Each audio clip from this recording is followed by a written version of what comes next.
শুভ সন্ধ্যা। আমি 2 চামচ মতো প্যানের মধ্যে বাটার দিয়েছি।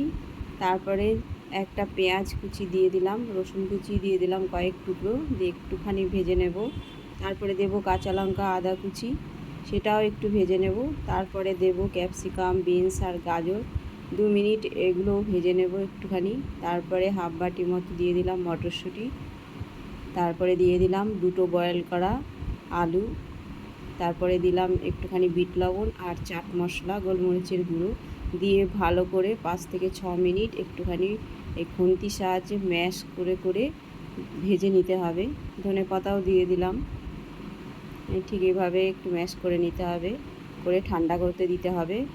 এবার নিয়ে নিয়েছি কয়েকটা কাশ্মীরি লঙ্কা, ওর ভেতর থেকে ওই জাস্ট বীজগুলো একটু বের করে দেবো চিড়ে। এই যে ঠিক এভাবে ফাঁকা করে নেব। খুব দেখছি এখন সবাই এটা বানাচ্ছে, আমি বানাবো এই লঙ্কার পকোড়া।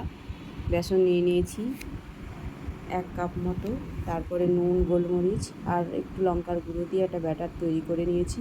তারপরে আলুটা ঠান্ডা হয়ে গেলে ঠিক এভাবে একটু চেপে চেপে এর মধ্যে পুর দিয়ে দিতে হবে লঙ্কার মধ্যে। ঠিক এভাবে দিয়ে দিতে হবে পরপর। তারপরে ব্যাটারে চুবিয়ে গরম তেলটা ভালো করে গরম হতে হবে, তেলের মধ্যে দিয়ে দিয়ে আর ব্রাউন করে ভাজলেই রেডি হয়ে যাবে এই খুব স্বাদের লঙ্কার পকোড়া। খেতে কিন্তু দারুণ লাগে, চায়ের সঙ্গে বা মুসুর ডাল করলে ভাতের সঙ্গেও দারুণ লাগে। বাড়িতে একবার খেয়ে দেখুন। ধন্যবাদ।